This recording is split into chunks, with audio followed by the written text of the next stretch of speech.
Hello, and welcome to Guided Towards Greatness over at the Energetic Movement Collective. My name is Julie Wynn, and thank you so much for being here today. This entire series is being recorded with the intent to support, inspire, empower, to give tips and tools to studio owners, teachers, and dancers to help us all unlock the magic and the possibilities that we have inside, to give ourselves permission to be great, to evolve, to expand, to experience life to the fullest, and to know that we are the choreographer of our dreams, and life is really good and magical, and to inspire people to live the life of their dreams. So here we go. If you haven't done so already, please subscribe below, as well as share or tag a friend, whatever. The most powerful thoughts and ideas are those that are shared. So I think that's another reason why I'm doing these stories, is because I just have this bubbling inside of me of 17 years experience and knowledge, and empathy for being a studio owner, and studio owner life and the things that come along with that, as well as being able to see some of the things that were holding the dancers back. So now it's this bubbling up and this passion to share as much as I can, with as many people as I can, to infuse the dance community with so much more love, passion, and possibility. So what does that look like? I don't know.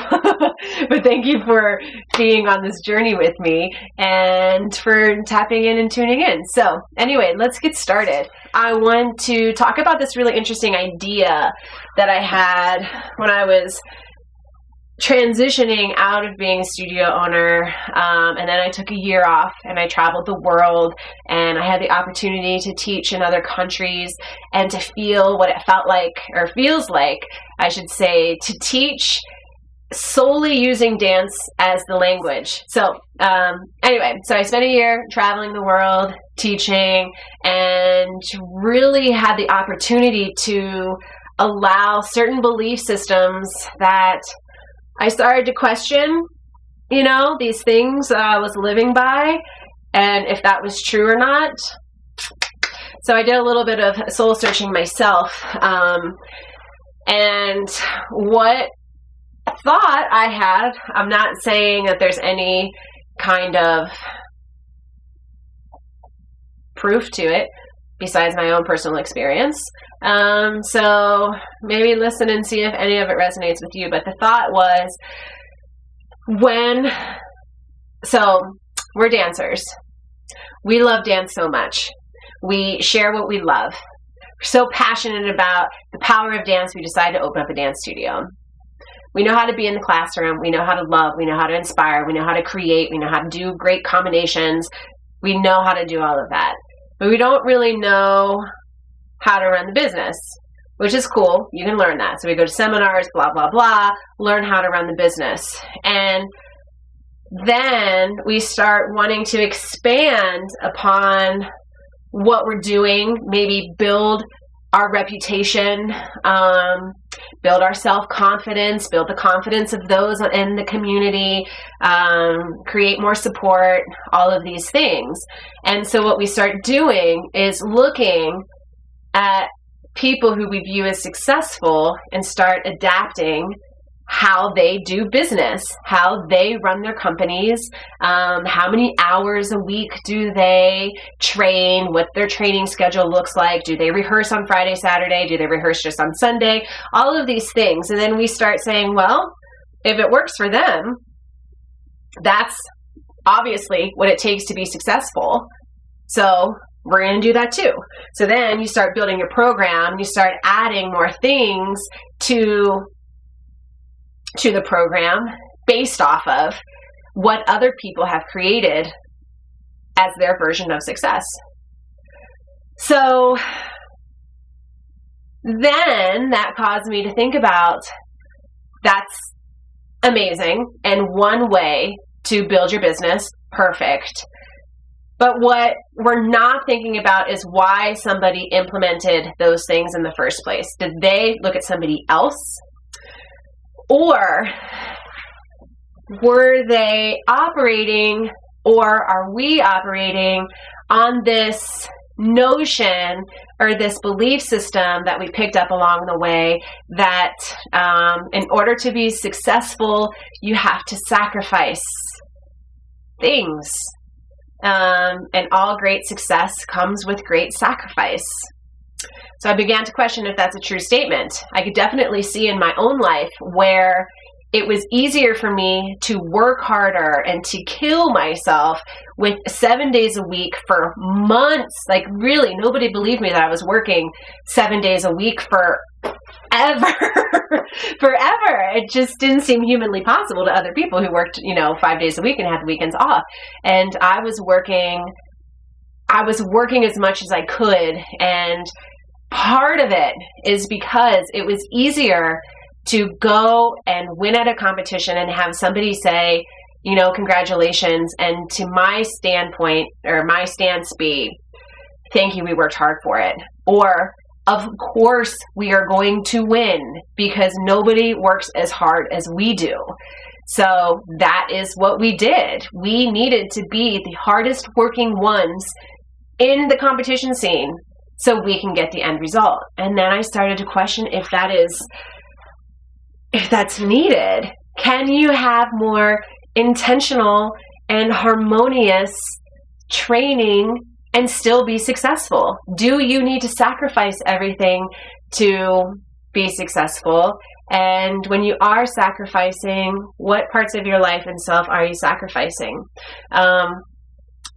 It was okay for me to work those hours when I was a single entrepreneur. I had the time and I sacrificed my social life for it. And so that was my big sacrifice, was my own personal social life. And then when I began to have a family, and then more so when I began to have a child, I think that's when the sacrifice wasn't worth it for me, but I still wanted the success. So how can you balance both? So my question then is, which is, I'm bringing it all back, is what belief systems have we borrowed from other people and have implemented into our own business that maybe we don't believe in? And are we just in this space of borrowing, or are we in a space of harmonious innovation and creativity and worthiness, that we are allowed to be successful and have balance, real balance in our life? For studio owners, if you have a successful studio, how is your social life? How is your family life? How is your creativity? How is your ability to say, no, thank you, I'm not going to be at this event on Sunday. This is my family time, but such and such is going to be there and she's amazing. Everybody's going to text me with their, how they did, and I'm going to hug all of your faces on Monday because I'm going to be so happy, but I don't need to be there. What is self-care for you? And do you do it? Do you take the time to nurture the other parts of you that are not studio owner and not teacher? You're more than that. So what are these other parts of you, and what do they need? So now that I'm able to be in this space of a little bit more clarity, and again, I've had my own, what I've called spiritual sabbatical. I had this time where things got turbulent. My life was like, whoosh, everything that I had and all of the people that were in my life were just like, phew, magic, gone, disappeared. And it was very painful. And so then what was I left with? Yeah. And I think many of us have this broken apart to be broken open, to become more beautiful, at some point in our life. And since I feel like now I'm coming out of that, I just want to share as much as these moments, these thoughts that I had while I was in it with as many other people as I can. So you don't have to maybe have everything kind of shift and shake so dramatically in your life for you to be able to stay aligned with your purpose and your vision and the reason why you dance. So you don't have to have a great shift to keep you aligned with the spirit of who you are and the soul of your studio. So anyway, I guess that's just food for thought. What belief systems are you operating from that maybe you don't really buy into, believe in, and where is your scope and internal nudging for true innovation and balance and success and harmony and creativity and this amazing community? Like, what is it that you want to create? And do you really need to sacrifice so much for success? And is that just a borrowed belief system? Is it possible to train 3 days a week and still be successful if you implemented intentional training? And we'll get into that next video. So, food for thought, just little things that I've been thinking about over the year and a half. And I invite you to do your own investigation of what is true for you, what was true for you. It may not be true anymore. And are you still operating from that? And if so, how can you make a shift to continue supporting your own personal evolution and expansion and possibilities to create in this forward motion of dance?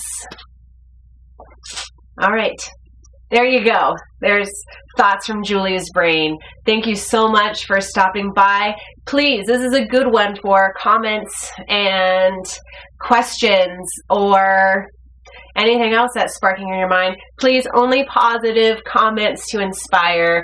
I'd like to keep the scope towards more positive and possibility versus the other. So anyway, thank you so much. Sending love to you all. Thank you so much for stopping by. Have an amazing day. Namaste.